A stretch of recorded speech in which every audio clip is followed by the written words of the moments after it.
السلام علیکم ورحمۃ اللہ وبرکاتہ۔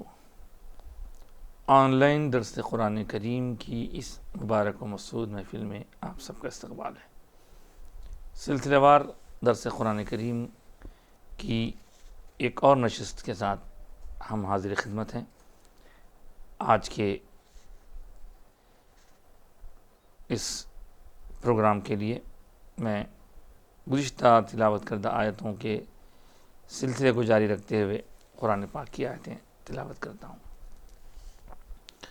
اعوذ باللہ من الشیطان الرجیم، بسم اللہ الرحمن الرحیم۔ وَإِلَىٰ عَادٍ أَخَاهُمْ هُودًا قَالَ يَا قَوْمِ اعْبُدُوا اللَّهَ مَا لَكُم مِّنْ إِلَٰهٍ غَيْرُهُ أَفَلَا تَتَّقُونَ قال الملأ الذين كفروا من قومه إنا لنراك في سفاهة وإنا لنظنك من الكاذبين قال يا قوم ليس بي سفاهة ولكني رسول من رب العالمين أبلغكم رسالات ربي وأنا لكم ناصح أمين أو عجبتم أن جاءكم ذكر من ربكم على رجل منكم لينذركم واذكروا إذ جعلكم خلفاء من بعد قوم نوح وزادكم في الخلق بسطة فاذكروا آلاء الله لعلكم تفلحون صدق الله العظيم وصدق رسوله النبي الأمين الكريم وَنَحْنُ عَلَى ذَلِكَ لَمِنَ الشَّاهِدِينَ وَالشَّاكِرِينَ۔ قبل اس کے کہ آج تلاوت کردہ آیتوں کے بارے میں مزید تفصیل ہم جانیں، آئیے ایک بار آپ اور ہم سب مل کر اپنے آقا و مولا دو جہاں کے سردار، سارے نبیوں اور رسولوں کے تاجدار، احمد مختار حضور احمد مجتبی محمد مصطفیٰ صلی اللہ علیہ وآلہ وسلم کی بارگاہ عالیہ میں درود و سلام کا نذرانہ پیش کر لیتے ہیں۔ اللہم صلی علی سیدنا محمد وعلی آلہ واصحابہ عدد ما فی علم اللہ صلاۃ دائمۃ بدوام ملک اللہ۔ آپ کو یاد ہوگا کہ ہم اس سے پہلے حضرت نوح علیہ السلام کے احوال کو پچھلے رکوع میں جان چکے ہیں، اور ان کا جب ذکر شروع ہوا تھا تو اللہ تبارک و تعالیٰ نے اسی سورہ کی 15ویں رکوع کے آغاز میں فرمایا تھا لقد ارسلنا، بے شک ہم نے بھیجا نوحا الی قومی، نوح کو اپنی قوم کی طرف۔ تو وہ لقد ارسلنا جو شروع میں آیا تھا، اب اسی لقد ارسلنا کو ہڈن رکھا گیا، یہاں کہا گیا وَإِلَىٰ عَادٍ أَخَاهُمْ هُودًا، ہم نے بھیجا لقد ارسلنا، اور ہم نے بھیجا۔ جب حضرت نوح کا ذکر تھا، اب حضرت نوح کا ذکر مکمل ہونے کے بعد اس رکوع میں حضرت ہود علیہ السلام کا ذکر ہوتا ہے۔ تو یہاں لقد ارسلنا یہ اندر محذوف ہے، چھپا ہوا ہے، اسی کو یہاں پر ہم معنی اور مطلب نکالتے ہوئے پڑھیں گے کہ اور بے شک ہم نے بھیجا وَإِلَىٰ عَادٍ، قوم عاد کی طرف، اخاہم ان کے بھائی ہود کو بھیجا جو قوم عاد کے بھائی تھے۔ انہوں نے جا کر قوم سے کہا، وہ قوم ان کی بہت بے راہ روی کا شکار ہو گئی تھی۔ حضرت نوح علیہ السلام کے بعد والی قوم ہے یہ، اور اس قوم کی خصوصیت یہ تھی کہ ان کے پاس بڑے مضبوط جسم، اور اس کا ذکر بھی آگے آ رہا ہے۔ تو ان کے پاس حضرت ہود علیہ السلام جا کر کے یہی سناتے ہیں، قال، تقریباً مضامین اسی طرح کے ہیں لیکن کچھ فرق ہوتا ہے۔ قال یا قوم اعبدوا اللہ ما لکم من الہ غیرہ، فرمایا اے میری قوم اعبد اللہ، اللہ کی عبادت کرو، ما لکم، نہیں ہے تمہارے لیے، من الہ غیرہ، اس کے سوا کوئی اور معبود، عبادت جس کی جاتی ہے اس کو معبود کہتے ہیں۔ لا الہ الا اللہ، نہیں ہے کوئی معبود سوائے اللہ کے۔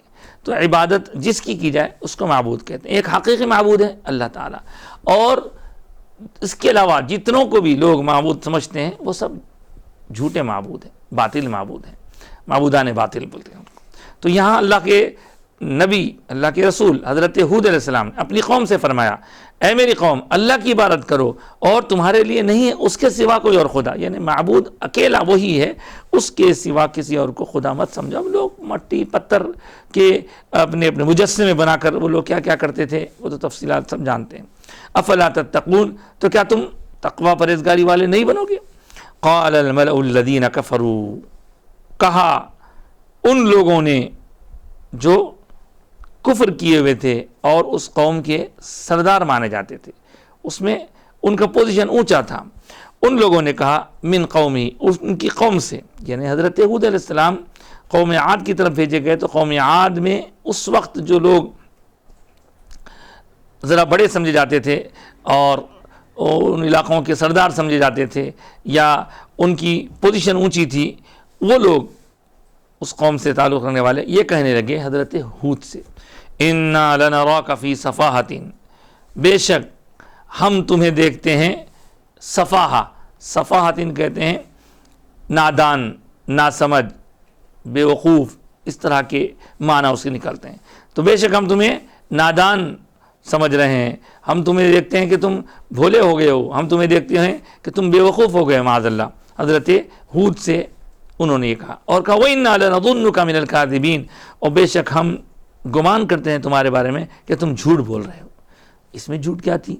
آپ نے تو فرمایا تھا کہ سوائے اللہ کے کوئی عبادت کے قابل نہیں ہے، لیکن ان کا ماحول اتنا بگڑ گیا تھا کہ انہوں نے اپنے کئی خدا بنا لیے تھے، اور ان خداؤں کو وہ معاذ اللہ جھوٹے خداؤں کو اتنا چاہتے تھے کہ اب حق کا راستہ بتانے کے لیے حضرت ہود ان کے پاس آئے ہیں اور کہہ رہے ہیں کہ یہ سب جھوٹے ہیں، ایک خدا وحدہ لا شریک کو مانو. تو وہ لوگ انہی کو جھوٹا کہہ رہے ہیں، انہی کو بے وقوف نادان کہہ رہے ہیں.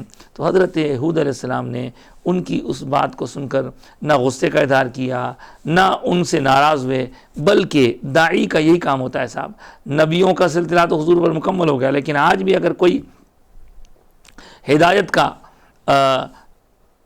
راستہ بتانے کے لیے اللہ کی طرف سے چن لیا گیا ہے تو اس کی ذمہ داری ہے. کوئی داعی ہے، داعی مطلب دعوت دینے والا، دین کی طرف کوئی دعوت دینے والا ہے، کوئی اہل علم سے تعلق رکھتا ہے، اور اس کے ساتھ اگر کوئی کسی طرح کی اس طرح بدسلوکی یا بد زبانی کرے تو انبیاء کے جانشین ہونے کے ناطے اسے چاہیے کہ اسے غصے اور خفگی اور ناراضگی کا اظہار کرنے کے بجائے یہ دیکھیے کہ انبیاء نے کیا کیا تھا. انہوں نے اظہار ناراضگی نہیں کیا، اظہار ناپسندیدگی نہیں کیا، بلکہ ان کو سدھارنے کا ان کے پاس جذبہ یہ تھا. کہنے لگے قال یا قوم، اے میری قوم، لیس بی صفاحۃ، میرے پاس کوئی ناسمجھی نہیں ہے، میں کوئی نادانی لے کر کے نہیں آیا ہوں، میں کوئی بیوقوفی کی بات نہیں کر رہا ہوں، ولکنی رسول من رب العالمین، اور بلکہ حقیقت تو یہ ہے کہ بے شک میں رسول ہوں سارے عالمین کے رب کی طرف سے. سارے عالمین کا رب اللہ ہے اور وہی وحدہ لا شریک ہے، اس کی طرف سے میں رسول بنا کر بھیجا گیا ہوں. اور کیا کرتا ہوں میں؟ ابلغکم رسالات ربی، اور میں پہنچاتا ہوں، ابلغ تبلیغ پہنچانا، سینڈ کرنا،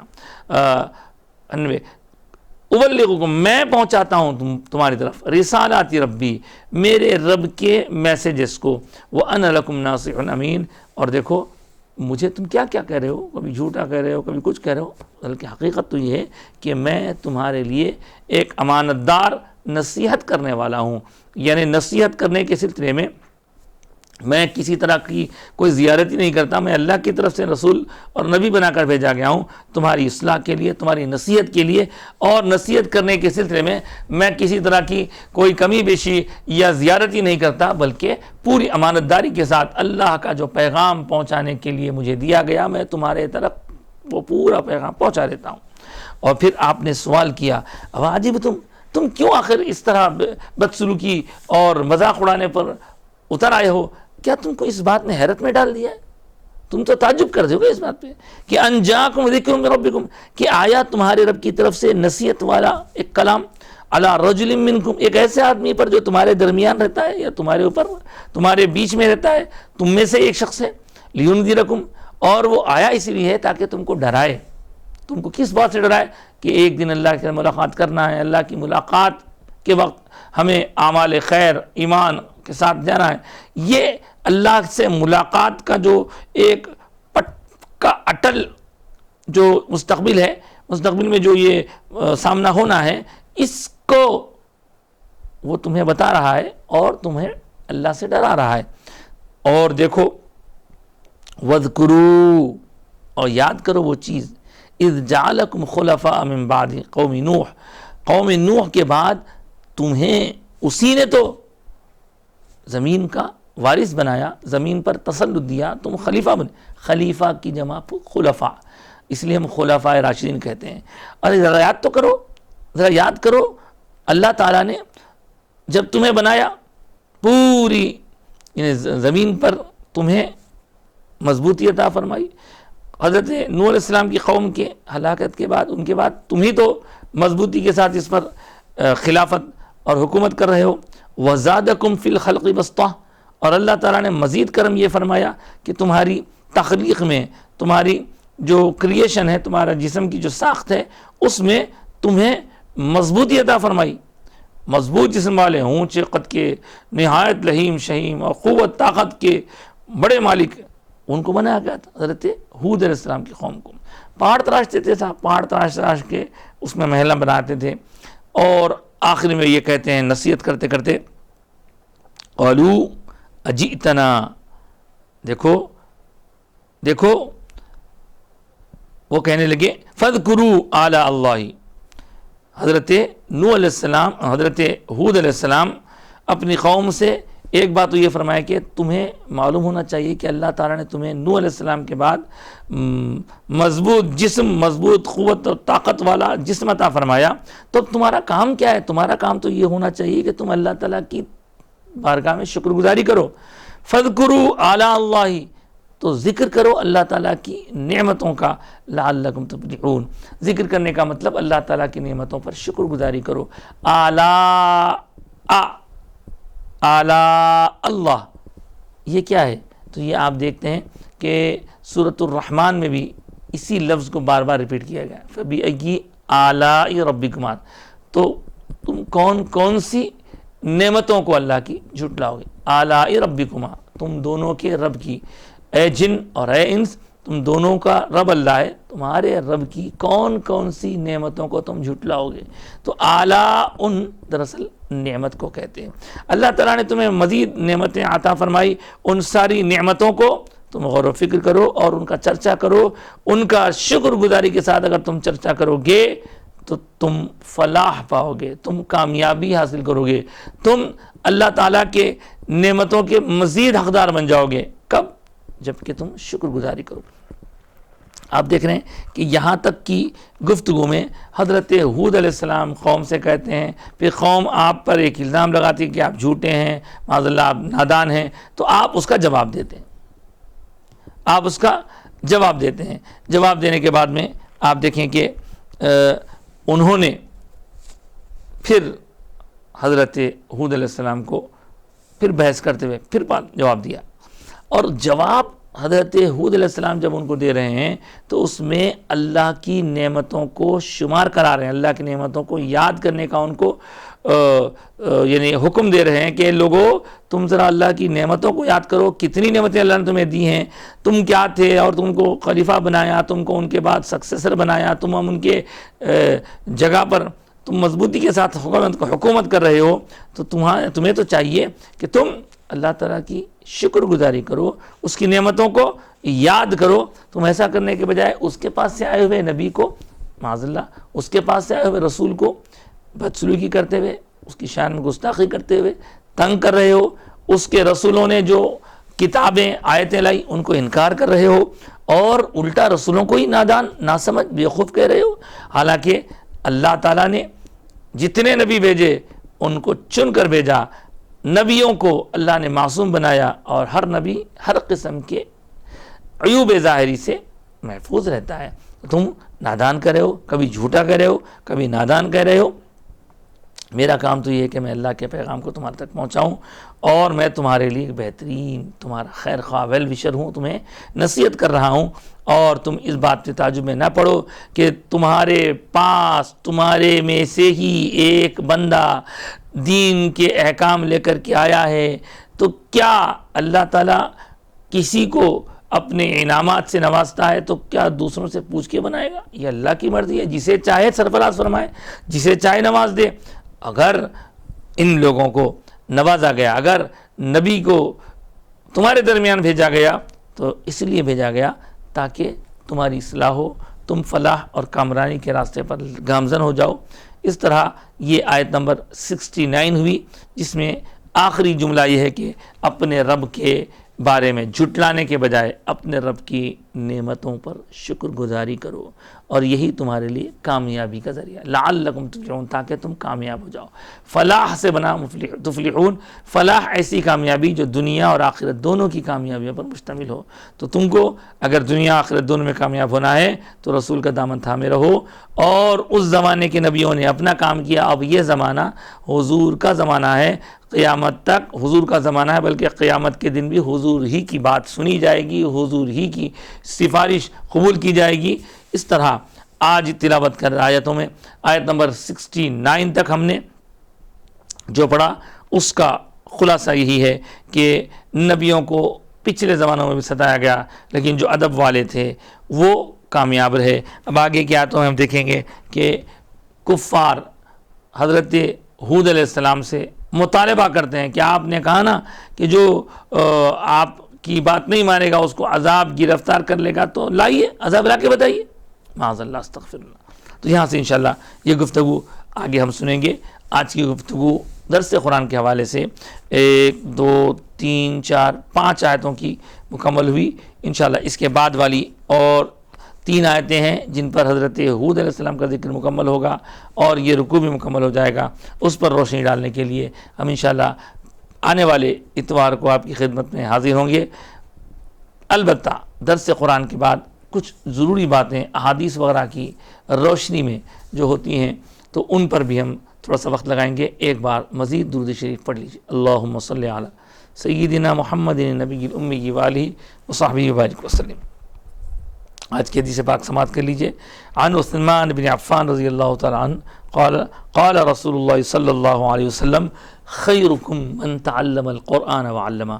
یہ مسلم شریف کی روایت ہے اور باب فضائل القرآن میں سے اس کو لیا گیا ہے۔ حضرت عثمان غنی رضی اللہ تعالیٰ عنہ خلیفہ سوم اس کے راوی ہیں، اور وہ بیان فرماتے ہیں کہ حضور اقدس صلی اللہ علیہ وآلہ وسلم نے ارشاد فرمایا، تم میں بہترین شخص وہ ہے جو خود قرآن کو سیکھے اور دوسروں کو سکھائے۔ خیرکم، تم میں بہترین، من وہ ہے جو تعلم سیکھتا ہے القرآن، قرآن کو، وعلمہ اور اس کو سکھاتا ہے۔ حضرات گرامی، جب بھی یہ حدیث پڑھتا ہوں دل بے چین ہو جاتا ہے کہ حضور نے تو یہ خوشخبری دی، لیکن ہم موجودہ دور میں دیکھتے ہیں کہ قرآن مجید سے دلچسپی، نسبت، تعلق، محبت، اٹیچمنٹ کم ہوتا جا رہا ہے۔ لوگ اپنے دنیاوی مصروفیات کے لیے تو بہت ٹائم رکھتے ہیں، لیکن قرآن پڑھنے پڑھانے کے لیے ان کے پاس ٹائم نہیں ہے۔ کچھ تو ایسے ہیں کہ جن کو پڑھنا ہی نہیں آتا، بہت سارے ایسے ہیں جن کو پڑھنا ہی نہیں آتا، جن کو آتا ہے تو وہ انگلش، رومن انگلش میں پڑھتے ہیں۔ لہذا دوستو، ہماری زندگی کا ایک بہت بڑا حصہ گزر چکا ہے، اب آگے کا کب وقت آئے گا نہیں معلوم، لہٰذا ہم قرآن سیکھنا شروع کر دیں۔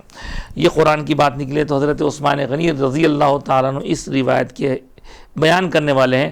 آپ کو قرآن سے اتنا شغف تھا، اتنا شغف تھا، اتنا شغف تھا کہ آپ کے شہادت کے بارے میں اگر آپ نے سن رکھا ہے تو پتہ چلے گا کہ آپ کی شہادت اس وقت ہوئی جب آپ قرآن کی تلاوت فرما رہے تھے، اور آپ کے کہا جاتا ہے کہ آپ کے خون کے چھینٹے قرآن مجید کے اس زمانے میں جو بڑا ایسا بڑی تختی کا ایک مصحف کہتے تھے اس کو قرآن، اس پر گرے، اور جہاں یہ قطرے گرے وہاں آیت تھی فَسَيَكْفِيكَهُمُ اللَّهُ وَهُوَ السَّمِيعُ الْعَلِيمُ، اور وہ کتاب 1400 سال سے محفوظ ٹرکی کے توپ کاپی میوزیم میں وہ آج بھی لوگوں کی یعنی توجہات اپنی طرف منتقل کر رہی ہے۔ تو حضرت عثمان غنی رضی اللہ تعالیٰ عنہ کا قرآن سے شغف ایسا تھا، اور بتاؤں قرآن سے شغف آپ کو کیسا تھا، تو حضرت عثمان غنی رضی اللہ تعالیٰ عنہ اتنا روزانہ قرآن پڑھا کرتے تھے کہ کم سے کم ایک ہفتے میں ان کا قرآن مکمل ہو جاتا تھا، ایک ہفتے میں زیادہ زیادہ قرآن مکمل کر لیتے تھے۔ تو اب آپ کی خدمت میں عرض کروں کہ بہت سے لوگوں کو معلوم ہے قرآن میں پارے کتنے ہیں، کوئی بھی کہے گا 30 ہیں، اچھا قرآن میں رکوع کتنے ہیں، رکوع میں 540 ہیں، اچھا سورے کتنے ہیں، قرآن میں سورے 114 سورے ہیں، اچھا تو اب اس کے ساتھ ساتھ قرآن میں منزلیں کتنی ہیں، تو اس کا جواب بہت کم لوگوں کو معلوم ہوتا ہے۔ قرآن میں منزلیں 7 ہیں۔ کیا 7 منزلیں ہیں، یہ ان کا کیا تعلق ہے، تو در حقیقت حضرت عثمان غنی رضی اللہ تعالیٰ اور کچھ صحابہ کے بارے میں حدیث میں آیا ہے کہ یہ لوگ روزانہ اتنا حصہ قرآن کا پڑھ لیتے تھے کہ ان کے اس پابندی کے ساتھ پڑھنے پر 7ویں دن قرآن مکمل ہو جاتا تھا۔ اس لیے 7 منزلیں، اور ان کو منازل فہمی بھی شوقین بولتے ہیں کہ قرآن مجید کا پہلا سورہ ہے، فا سے شروع ہوتا ہے فاتحہ، اس کے بعد میم سے شروع ہونے والا مائدہ ہے، یا سے شروع ہونے والا یونس ہے، اور با سے شروع ہونے والا بنی اسرائیل سورہ ہے، شین سے شروع ہونے والا شعراء نامی سورہ ہے، اور واو سے شروع ہونے والا جو سورہ ہے وہ صافات یاسین کے بعد والا، اور قاف سے شروع ہونے والا سورہ قاف ہے۔ تو اس طرح جتنے منزل شروع ہونے کے فرسٹ سورے کے جو فرسٹ لیٹر کو آپ دیکھ رہے ہیں اس کو یہاں لا کر جوڑ دیا گیا۔ تو اس طرح یہ بھی حضرت عثمان غنی رضی اللہ تعالی عنہ کے بارے میں مشہور ہے کہ آپ بھی ایک ہفتے میں قرآن مجید مکمل کر لیا کرتے تھے۔ تو یہ سب سن کر ہم ماشاءاللہ سبحان اللہ تو کہہ دیتے ہیں، لیکن کیا قرآن صرف حضرت عثمان کے پڑھنے کے لیے تھا؟ کیا حضرت مولا علی کے لیے پڑھنے کے لیے تھا؟ کیا حضرت عمر فاروق یا حضرت ابوبکر صدیق رضی اللہ تعالیٰ عنہ کے لیے لکھا تھا، پڑھنا تھا؟ دوسرے اور صحابہ نہیں پڑھتے تھے؟ دوسرے لوگ نہیں پڑھتے؟ ہرگز ایسا نہیں ہے، وہ خوب پڑھا کرتے تھے، اتنا پڑھتے تھے کہ ایک ہفتے میں قرآن مکمل کر لیتے تھے۔ تو دوستو آج کی حدیث پاک ہم کو بتا رہی ہے کہ قرآن کو سیکھنے سکھانے کی مصروفیت کو مستقل بنا لیں، پرماننٹ، روزانہ اتنا ٹائم ہم قرآن سیکھنے سکھانے کے لیے لگا لیں۔ اب دیکھیں شعبان کا مہینہ شروع ہو چکا ہے، اور شعبان کے مہینے کے فوری بعد پھر رمضان کا مہینہ آتا ہے۔ شعبان کے مہینہ شروع ہونے کے بعد میں آپ دیکھتے ہیں کہ دیکھتے ہی دیکھتے اس کے یہ ایام بھی ختم ہو جائیں گے، اور حضور اقدس صلی اللہ علیہ وسلم نے اس مہینے کو حضور کا اپنا مہینہ قرار دیا، فرمایا رجب اللہ کا مہینہ ہے، شعبان میرا مہینہ ہے، اور رمضان میری امت کا مہینہ ہے۔ تو بزرگوں، عزیز ساتھیوں، رمضان کی آمد سے پہلے اپنے آپ کو قرآن سے جوڑ لو، قرآن خوب پڑھنا اپنا مقدر بنا لو، قرآن مجید خوب پڑھنے والوں کی صحبت میں رہو، قرآن مجید کو نئے پڑھنے والوں کی صحبت چھوڑ دیجئے۔ قرآن مجید کا پڑھنا پڑھانا اس کا اس قدر اہم ہے اور اس قدر برکت عطا کرنے والا ہے کہ زندگی میں کئی ایسے لوگوں کو دیکھا گیا کہ جو مال دولت اور حیثیت کی وجہ سے تو بہت اونچے مقام پر تھے، لیکن وہ عمر تقویٰ پرہیزگاری کے باوجود ایک کم سن کی تعظیم کر رہے تھے۔ ہم نے جب پوچھا تو کہنے لگے کہ ہمارے پاس عمر ہے، تقویٰ پرہیزگاری کچھ بھی ہوگا، لیکن یہ بچہ ہے، مگر اس بچے کے پاس قرآن کی دولت ہے، اس لیے اس کے قرآن کی وجہ سے ہم اس کا ادب کرتے ہیں۔ اور دیکھا یہ گیا کہ کم عمر بچے جو قرآن مجید کے ماہر رہتے ہیں، جس کی وجہ سے ان کی شان اتنی بلند ہوتی ہے کہ بڑے بڑے آفیسرز، بڑے بڑے عمر والے، بڑے بڑے تعلیم حاصل کرنے والے اس کم عمر بچے کے پیچھے نماز ادا کرتے ہیں۔ تو قرآن سے جو جڑ جاتا ہے اسے عزتوں سے نوازا جاتا ہے۔ قرآن کا ایک ایک حرف پڑھنا ہمارے لیے نیکی ہی نیکی ہے، بلکہ حدیث پاک مشہور ہے، آپ نے اس سے پہلے بھی سن رکھی ہے کہ جو کوئی بندہ قرآن مجید کو پڑھتا ہے تو اس کے ایک ایک حرف کے بدلے میں اسے نیکیاں ملتی ہیں۔ تو وہ ایک حرف کس کو بولتے ہیں؟ لیٹر کو بولتے ہیں۔ اب اس کی مثال سرکار مدینہ صلی اللہ علیہ وسلم نے خود عطا فرمائی اور فرمایا، دیکھو الف لام میم، میں نہیں کہتا کہ یہ الف لام میم ایک لفظ ہے، بلکہ یہ الگ الگ حروف ہیں، اور الف ایک حرف ہے، لام ایک حرف ہے، میم ایک حرف ہے۔ اگر کوئی صحیح طریقے سے الف لام میم پڑھتا ہے تو اسے کم سے کم 30 نیکیاں تو مل جاتی ہیں۔ اس لیے قرآن مجید کے ساتھ اپنے تعلق کو مضبوط کیجئے۔ قرآن کا تلاوت کرنا، قرآن کا سمجھنا سمجھانا اور قرآن مجید کی تفصیلات کو جاننا اور لوگوں تک پہنچانا یہ اہل حق کا طریقہ رہا ہے۔ اور موجودہ دور میں بہت سے لوگ جو قرآن سے دور ہیں، میں ان سے گزارش کروں گا کہ دنیا کی بڑی بڑی ڈگریوں کے لیے ہم بہت بھاگ دوڑ کرتے ہیں، لیکن وقت نکالیے، قرآن پڑھیے۔ اگر قرآن آپ کو پڑھنا نہیں آتا تو پڑھنا شروع تو کر دیجئے۔ آپ سوچیں گے کہ میری عمر 60 ہو گئی، میری عمر 55 ہو گئی، اب یہ وقت کیا سیکھوں گا، آگے کب کتنے دن لگیں گے نہیں معلوم، میں سیکھ بھی پاؤں گا یا مر جاؤں گا نہیں پتہ۔ تو اس سلسلے میں بزرگوں نے فرمایا کہ جو بندہ قرآن کا چاہنے والا پڑھنا شروع کر دیتا ہے، اس کی خواہش رہتی ہے کہ وہ قرآن کا ماہر بنے، وہ قرآن کا حافظ بنے، لیکن اس دوران اگر اس کی موت واقع ہو جاتی ہے تو فرشتوں کو اللہ تعالیٰ مقرر کر کے اسے حافظ بنا کر، قرآن کا ماہر بنا کر کل قیامت میں اٹھائے گا۔ دنیا میں جاتے وقت تو حافظ نہیں تھے، قرآن کے ماہر نہیں تھے، لیکن شوق نے، نیت نے، کسی کام کو حاصل کرنے کا جذبہ نے، کسی نعمت کو پانے کے جذبے نے اس کو کہاں سے کہاں پہنچا دیا۔ اس طرح بڑے بزرگوں اور دوستوں، عزیز ساتھیوں، قرآن مجید کی تلاوت کی عادت ڈالو، روزانہ قرآن کھول کے پڑھنا ہی پڑھنا۔ اور اسی کے ساتھ ساتھ اسی مہینے میں حضرت امام جعفر الصادق رضی اللہ عنہ فرماتے ہیں کہ وہ آیت مبارکہ جو درود شریف کی پڑھنے کی طرف ابھارتی ہے، ان اللہ وملائکتہ یصلون علی النبی یا ایھا الذین آمنوا صلوا علیہ وسلموا تسلیما اللہم صل علی سیدنا محمد وآلہ واصحابہ عدد ما فی علم اللہ صلاۃ دائمۃ بدوام ملک اللہ۔ یہ درود والی آیت بھی اسی ماہ شعبان میں نازل ہوئی ہے، لہٰذا درود کی کثرت کیجئے۔ موقع ملے تو انشاءاللہ آنے والے ایپیسوڈ میں، آنے والے ہمارے پروگرام میں ہم درود شریف پر مزید روشنی ڈالنے کی سعادت حاصل کریں گے۔ آج کی گفتگو کو یہیں سمیٹتے ہیں۔ سمیٹنے سے پہلے دعا کریں گے کہ مولا تعالیٰ جو ہم نے کل اس سے پہلے کے اتوار کو سنا تھا کہ جس میں نوح علیہ السلام اور ان کی قوم کا ذکر تھا، اب ہود علیہ السلام اور ان کی قوم کا ذکر ہے، مولا ان میں جو نیک تھے ان کے راستے پر چلا، اور جنہوں نے تیرے راستے سے ابتدا میں ہی صحیح مگر دوری اختیار کی لیکن بعد میں جڑ گئے، یا اللہ رب العزت تیرے ان بندوں کی ہم کو اتباع کرتے ہوئے قرآن سے جڑنے والا بنا دے، اور سرکار دو عالم صلی اللہ علیہ وسلم پر خوب کثرت سے درود پڑھنے والا ہم کو بنا دے۔ حضرت امام جعفر صادق نے فرمایا کہ اسی مہینے میں وہ آیتیں نازل ہوئی ہیں، تو ان آیتوں کی روشنی میں کثرت درود شریف ہماری پہچان بن جائے۔ اور اللہ کی بارگاہ میں دعا کرتا ہوں کہ مولا تبارک و تعالی ہماری تمام تر دعائیں قبول فرمائیں۔ جو اس پروگرام کو سماعت کر رہے ہیں ان کی دعائیں قبول فرمائے، اور جن لوگوں نے ہمیں دعا کرنے کے لیے کہا ہم ان سب کے لیے دعا کرتے ہیں، سب کی مشکلیں آسان فرما، سب کی پریشانیاں دور فرما دے، اور آنے والے جو رمضان کے مبارک مسعود دن ہیں ان دنوں تک پہنچنے اور ان میں عبادت کرنے کی بھی ہمیں توفیق عطا فرما۔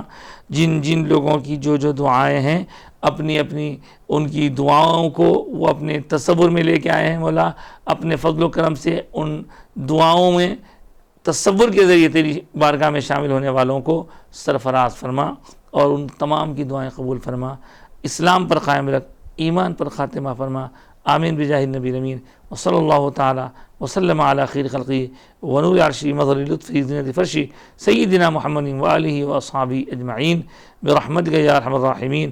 الحمدللہ رب العالمین۔